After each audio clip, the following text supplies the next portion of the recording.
Oke, di video kali ini kita akan ngobrol, nggak seperti biasa. Kalau biasa gue di dalam mobil, kali ini coba di depan mobil. Test drive ya kok ya? Iya. Test drive dulu. Kemarin udah test drive, kan? Maksudnya kali ini... Setup seperti ini, test drive maksudnya. Oh iya, tes setup seperti ini. Shooting dengan model kayak begini, kira-kira teman-teman suka apa enggak gitu kan.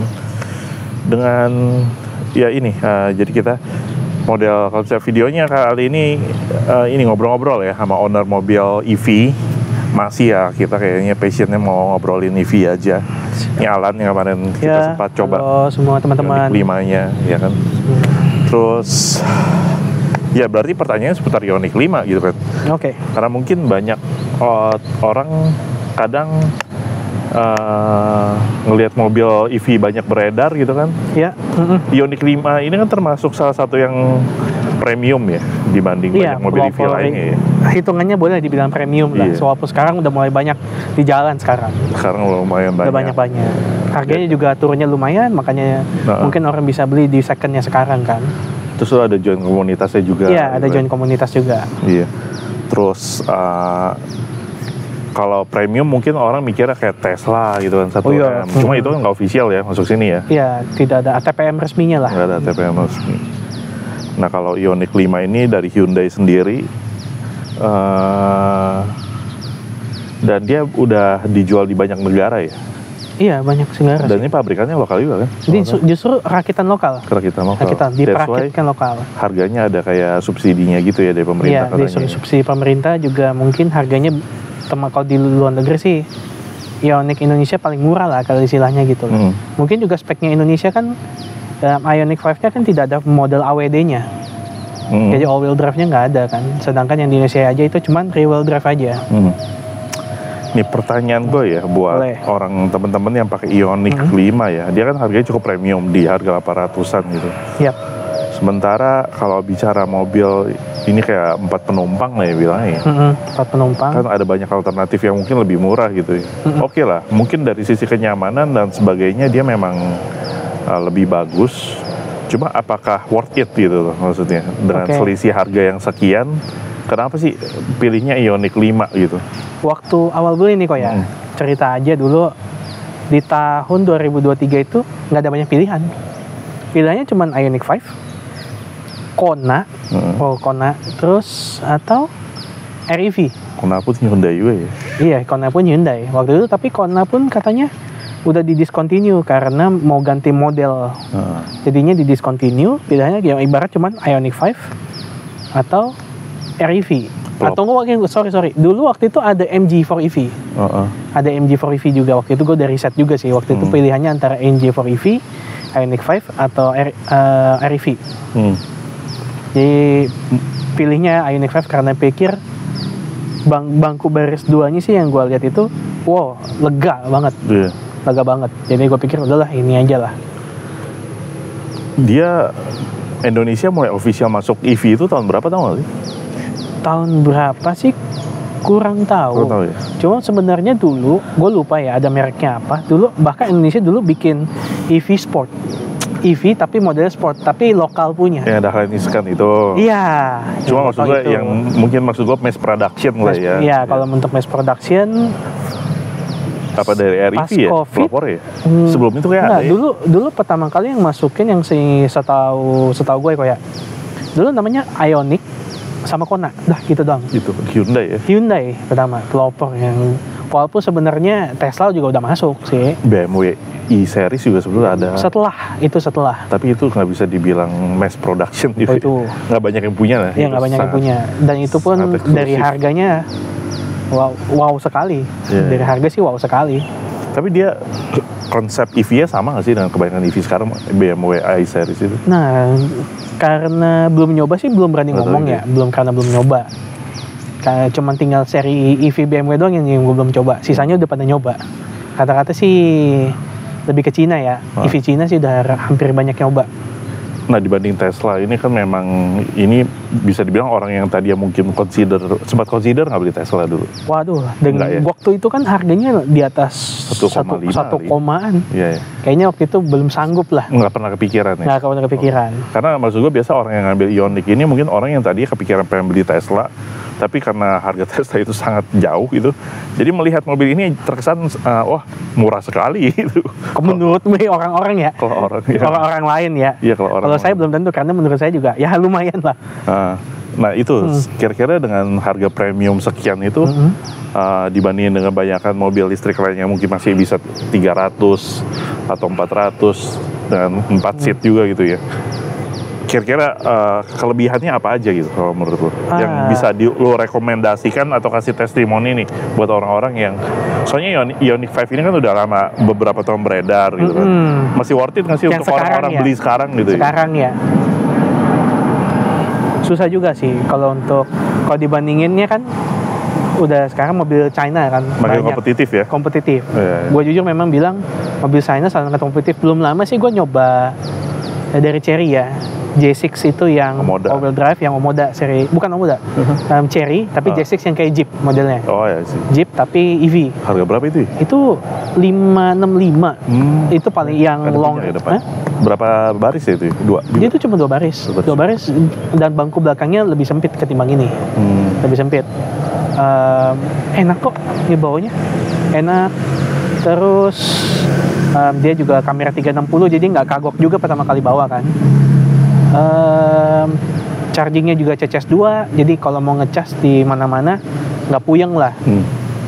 Dengan beda lah dengan chargingnya si Wuling kan, pakai GPT.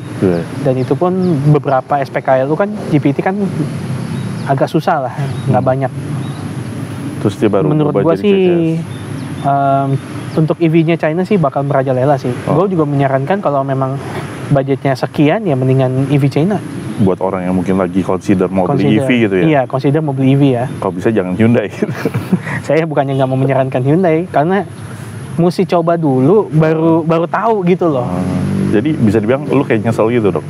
Dibilang nyesel juga enggak, karena gue waktu awal pakai EV, gue udah nggak pakai bensin lagi ya. Atau waktu itu gue pakai Pajero ya. Ya lumayan lah, karena juga pakainya Pertamina Dex. Sekali ngisi ya 500.000, 1 juta. Sekali pakai ini, sekali ngisi paling cuma dilihat token lah 80.000, 100.000-an. Jauh lah.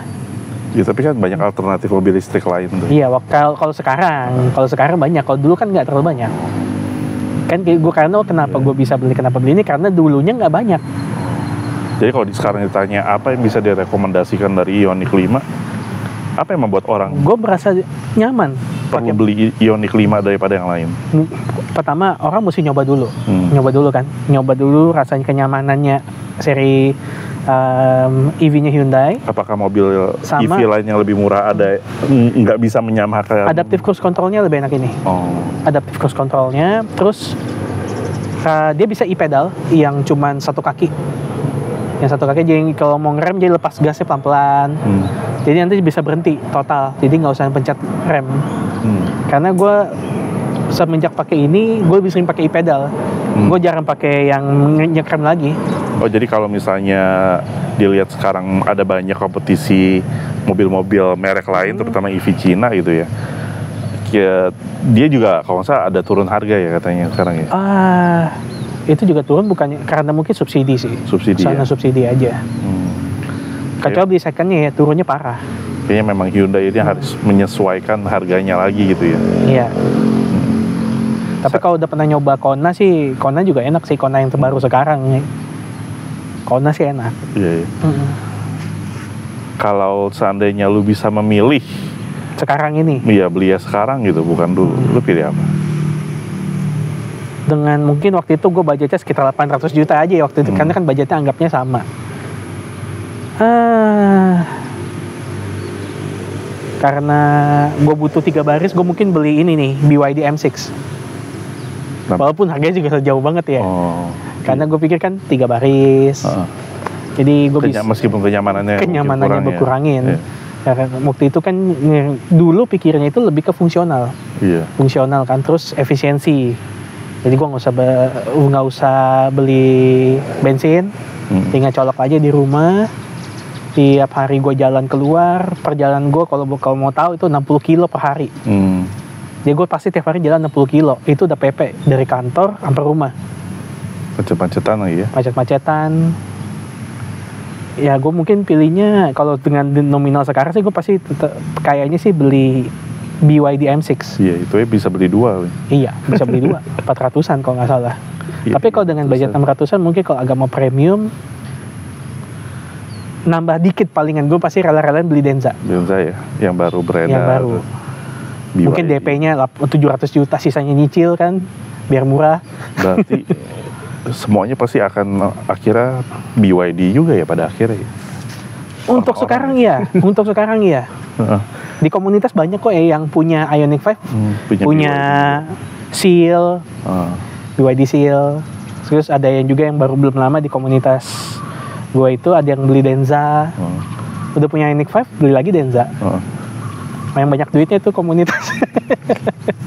Padahal BYD ini pabriknya belum operasional ya di Indonesia. Oh ya belum operasional. Gue baru tahu sih kalau masih belum.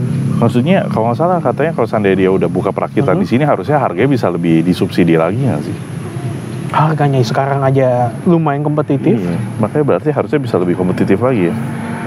Buat teman-teman yang mungkin kali sama ini ngamatin REV mungkin lagi ngelirikinnya Seagull yang kecil, BYD yang paling murah kalau nggak salah ya. Launching itu ya? Dia model-model Ayla gitu lah ya, 4 baris kecil gitu kan. Mungkin ya. Kalau di sana kan harganya di bawah 200, 150 kali. Mungkin di sini 200-an. Cuma ya lagi-lagi sayangnya begitu ya, kalau di sana 100-an, di sini belum tentu bisa ada harga 100-an gitu. Iya, pasti. Akan menyesuaikan banyak faktor kali ya. Selama kita belum bikin pabrik baterai di sini, belum lah. Pabrik baterai ada, baterai yang lain. Iya. Kalau baterai untuk khusus EV kayaknya belum deh. Harusnya baterai ABC ya mempelopori ya, pindah industri jadi industri baterai mobil. Nah kemarin ada yang sempat tanya soal baterai, kalau baterai di EV Ioniq ini, kalau di REV kan dia ada auto cut off, jadi gua nggak pusing kayak tinggal cas malam-malam, nggak harus ditungguin karena takut overcharge gitu kan. Jadi pagi-pagi taunya udah penuh, cabut, udah otomatis mati aja dia cut off kalau misalnya seandainya jam 4 pagi udah penuh, gue lagi tidur gitu kan, no problem. Nah kalau di Ioniq 5 apakah ada kasus overcharge? Pasti ada, pasti punya teknologi auto cut off pasti lah. Sedangkan gue kadang ya, gue ngecas Ioniq gue itu mentok cuma di 80%. Gue setting di 80%. Oh bisa setting ya? Bisa di setting 80, 90, bahkan 60. Kenapa gitu? Seminggu cukup untuk baterai 80%. Karena gue pikir kan di teman-teman komunitas juga bilang 80 cukup lah kalau daily pakai. Kalau memang tiba-tiba kita mau jalan jauh, dibikin 100% aja. Tapi sedangkan di baterainya di Ioniq sendiri, walaupun kita cas 100%, dia masih ada spare-nya lagi sebenarnya kosong. Untuk memang disengaja sama katanya, ya kebetulan reviewer yang top lah yang di Indonesia yang ngomong masih ada spare. Jadi dia pasti ada cut-nya, nge-cut di sini. Jadi spare-nya ini pasti tetap selalu kosong. Gitu. Jadi buat mengawetkan baterai lah, biar baterai selalu awet. Jadi mungkin model kerja cut off-nya agak beda mungkin ya. Cuma kurang lebih mirip lah, harus pasti sama-sama mirip. Tujuannya untuk menjaga keawetan baterai. Betul. Lah ya. Kan juga garansinya kan 8 tahunan. Iya. Ya mudah-mudahan dengan garansi habis pun kelak harga baterai udah lebih murah ya. Kelak harusnya lebih murah lah. Bukan cuma lebih murah yang sih gue harap, masih ada yang support menjual baterainya yang gue harap sih.